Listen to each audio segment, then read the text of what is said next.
Number 10. Ang Mandirigmang Kurubo. Ang tribong Kurubo ay matatagpuan sa malalim na kagubatan ng Amazon sa Brazil. Kilala sila bilang isa sa mga pinaka-isolated na tribo sa buong mundo. Dahil sa kanilang pag-iwas sa labis na pakikisalamuha sa mga banyaga, marami pa ring misteryo ang bumabalot sa kanilang pamumuhay. Gumagamit sila ng tradisyonal na mga sandata tulad ng mga palakol na gawa sa kahoy at mga palaso na may lason mula sa mga halaman. Sa ganitong paraan nila, pinangangalagaan ang kanilang teritoryo laban sa sinumang Marami sa kanila ang may malalim na kaalaman sa mga halamang gamot at sa siklo ng buhay sa kalikasan. Bagamat may mga pagtatangka ang gobyerno ng Brazil na makipag-ugnayan sa kanila simula pa noong 1990s, nananatiling limitado ang komunikasyon upang mapangalagaan ang kanilang kultura at kalusugan laban sa mga modernong sakit na maaaring magmula sa labas ng kanilang komunidad. Number 9. Mga tagapag-alaga ng yelo, Sami. Ang mga Sami ay katutubong mamamayan ng hilagang bahagi ng Europa, partikular sa rehiyon ng Laponia na sumasaklaw sa Norway, Sweden, Finland at ilang bahagi ng Russia. Sila ay kilala bilang mga tagapag-alaga ng mga reindeer at may kakaibang kakayahan sa pag-survive sa matitinding lamig ng Arctic. Sa loob ng libo-libong taon, natutunan nilang gamitin ang kanilang kapaligiran upang makabuo ng mga tirahan, kasuotan at paraan ng pamumuhay na angkop sa nagyayelong tundra. Isa sa mga kahangahangang aspeto ng kanilang kultura ay ang yoik, isang tradisyonal na uri ng awitin na ginagamit nila upang makipag-ugnayan sa kalikasan at sa kanilang mga alagang reindeer. Itinuturing ito bilang paraan ng pagpapahayag ng damdamin at pagkakakilanlan ng bawat isa. Hanggang ngayon, patuloy pa ring ipinaglalaban ng mga Sami ang kanilang karapatan sa lupaing ninuno, lalo na sa harap ng modernisasyon at pagmimina na unti-unting sumasakop sa kanilang mga lupain. Sa kabila nito, nananatiling buhay at matatag ang kanilang kultura bilang simbolo ng pagkakaisa sa gitna ng hamon ng pagbabago. Number 8. Ang mga bata ng dagat, Moken. Ang mga Moken ay isang grupong nomadikong naninirahan sa mga dalampasigan ng Myanmar at Thailand. Kilala sila bilang Sea Gypsies o mga taong dagat dahil halos buong buhay nila ay ginugugol sa karagatan.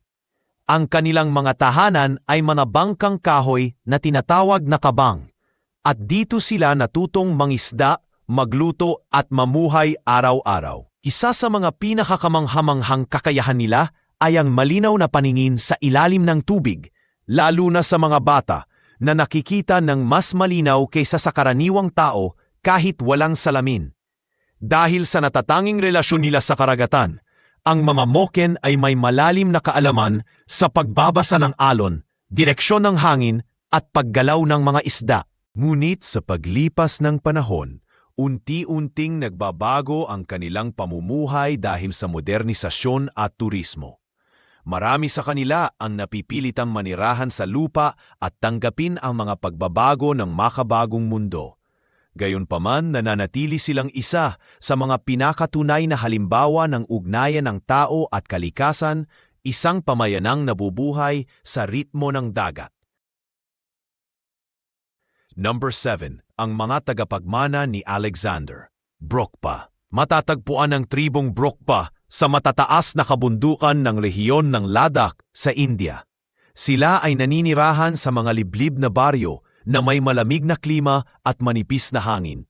Ayon sa kanilang paniniwala, sila raw ang mga direktang inapo ng mga sundalo ni Alexander the Great noong panahon ng kanyang pananakop. Dahil dito, kapansin-pansin sa kanilang mga katangian ang mga matang kulay abo o asul, maputing balat at matangkad na pangangatawan. Mga pisikal na anyong naiiba sa karaniwang mamamayan ng Himalaya. Sa kabila ng kanilang kakaibang pinagmulan, simple at mapayapa ang kanilang pamumuhay.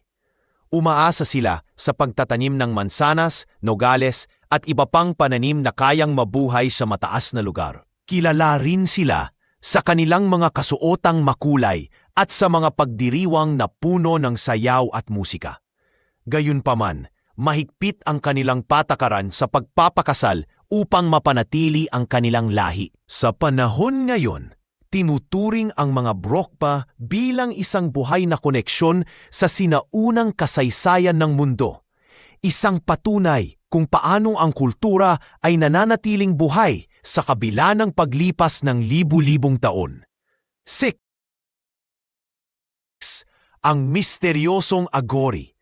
Ang mga Aghori ay isang kakaibang sekta ng mga Hindu ascetic sa India na kilala sa kanilang matinding debosyon kay Shiva, ang Diyos ng pagkawasak at muling paglikha.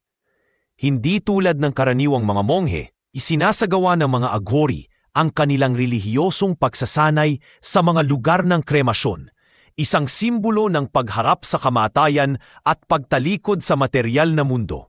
Sinasabing naniniwala sila na ang lahat ng bagay, kahit yaong itinuturing na marumi, ay banal. Dahil dito, hindi sila natatakot sa mga bangkay o abo at minsan ay ginagamit pa nila ito bilang bahagi ng kanilang ritual.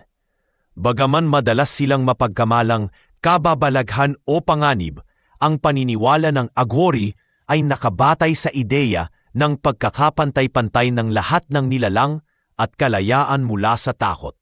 Sa mata ng isang Aghori, ang kabutihan at kasamahan ay parehong bahagi ng iisang banal na kabuuan. Bagamat kakaiba at kadalasan ay hindi naiintindihan ng karamihan ang kanilang mga gawi.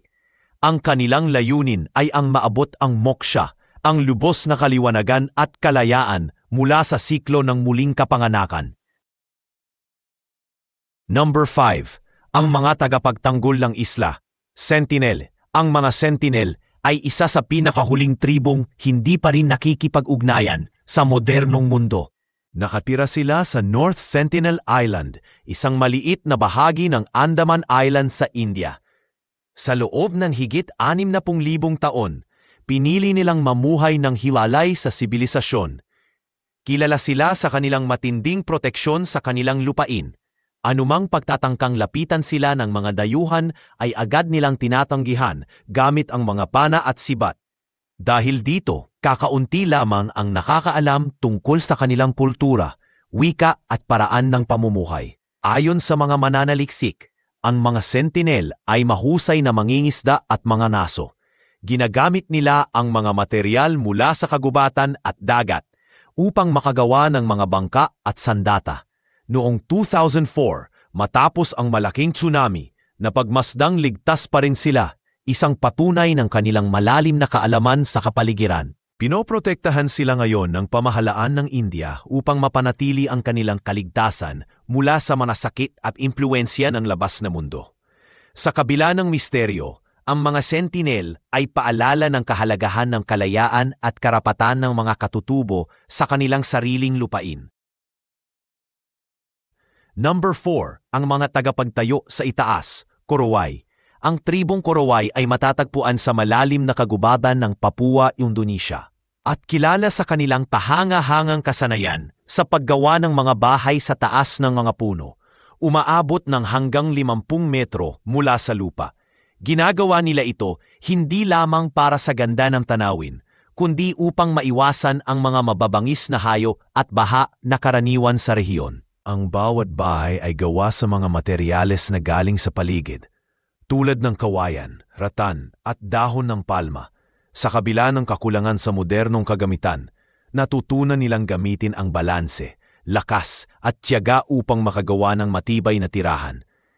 Hanggang dekadang 1970s, halos walang kontak ang mga Korowai sa labas ng mundo. Sa mga panahong ito, marami ang naniwala na sila ang isa sa pinakahuling tribo na nakatira sa paraang ganap na tradisyonal. Ngayon, unti-unti nang naaabot ng modernong mundo ang kanilang komunidad, ngunit marami pa rin sa kanila ang pinipiling panatilihin ang lumang paraan ng pamumuhay. Ang kanilang kakayahang umangkop at paggalang sa kalikasan ay nagiging inspirasyon sa mga antropologo at mga taong naghahangad ng balansing buhay sa pagitan ng tao at kapaligiran. Number 3. Ang mga mandirigmang putik, Asaro Mudmen.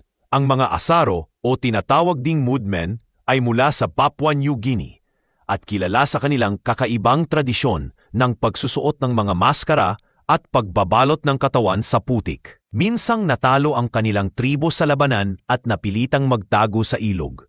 Nang sila ay muling lumitaw sa takip silim, ang kanilang buong katawan ay natakpan ng putik na kulay abo na nagmistula silang mga multo. Dahil dito, natakot ang kanilang mga kalaban at tumakas, at mula noon, ginamit na nila ang ganitong anyo bilang taktika sa digmaan at seremonya. Ang mga maskara ng asaro ay gawa sa luwad at may malalaking mata at bunganga na nagbibigay ng nakakatakot na hitsura. Sa mga ritual, gumagalaw sila ng dahan-dahan at may kakaibang kilos na tila sinasaniba ng espiritu. Isang paraan ng pagpapakita ng koneksyon nila sa mga ninuno at kalikasan. Ngayon, ang mga Asaro Madmen ay isa sa mga tanyag na simbolo ng kultura ng Papua New Guinea at madalas makita sa mga pista at pagtatanghal. Sa kabila ng modernisasyon, patuloy nilang ipinagmamalaki ang kanilang sining at kasaysayan bilang tanda ng lakas at pagkakakilanlan ng kanilang tribo. Number 2. Ang mga tagapag-ani ng kagandahan, Apatani. Matatagpuan ang tribong Apatani sa kabundukan ng Arunachal Pradesh sa India. Kilala sila sa kanilang pambihirang sistema ng pagsasaka ng palay at isda na napapanatili ng walang tulong ng modernong teknolohiya. Sa pamamagitan ng kanilang masinop na pag-aalaga sa lupa, nagagawa nilang mapanatili ang balanseng ekosistema at mataas na produksyon ng pagkain. Ang mga Apatani ay itinuturing na isa sa mga pinakaorganisado at masipag na komunidad sa rehiyon, na may matinding pagpapahalaga sa pagkakaisa at kapayapaan. Ngunit higit sa agrikultura, kapansin-pansin din ang kanilang kakaibang tradisyon ng kagandahan. Ang mga kababaihang Apatani ay dating may mga tattoo sa muka at may suot na malalaking plug sa ilong na tinatawag na yaping hulo. Ayon sa alamat, ginawa ito ng mga ninuno upang maiwasan ang pagkabihag ng mga kalabang tribo dahil sa labis na kagandahan ng kanilang mga babae. Sa paglipas ng panahon, ang daping pananggalang ay naging tanda ng karangalan at pagkakakilanlan. Ngayon, bagaman unti-unti nang nawawala ang tradisyong ito, patuloy pa rin itong isinasalaysay bilang bahagi ng kanilang mayamang kasaysayan at kultura. Number 1. Ang mga mandirigmang pastol, Maasai. Ang mga Maasai ay isang kilalang tribo sa Kenya at Tanzania na matagal ng simbolo ng tapang at tradisyon. Sila ay mga pastol na umaasa sa kanilang mga alagang baka na siyang sukatan ng kayamanan at dangal sa kanilang lipunan. Sa kabila ng pagdating ng modernong panahon, nananatili silang tapat sa kanilang pamumuhay. Simple ngunit marangal. Ang kanilang kakaibang kasuotan na kulay pula na tinatawag na shuka ay hindi lamang palamuti kundi simbolo ng lakas at proteksyon laban sa masasamang espiritu. Isa sa mga pinakatanyag na ritual ng mga Masai ay ang adumo o ang jumping dance, kung saan ang mga kabataang mandirigma ay nagpapakita ng kanilang lakas at kakayahan sa pagtalon ng mataas bilang patunay ng tapang at kagalingan. Sa kabila ng mga pagsubok tulad ng pagkawala ng lupain at epekto ng pagbabago ng klima, patuloy na ipinaglalaban ng mga Masai ang kanilang kultura at karapatan bilang mga tagapangalaga ng kalikasan sa Silangang Aprika. Ang kanilang disiplina, tapang at dedikasyon ay nagsisilbing paalala ng tunay na diwa ng pamumuhay na may dangal sa harap ng pagbabago ng mundo.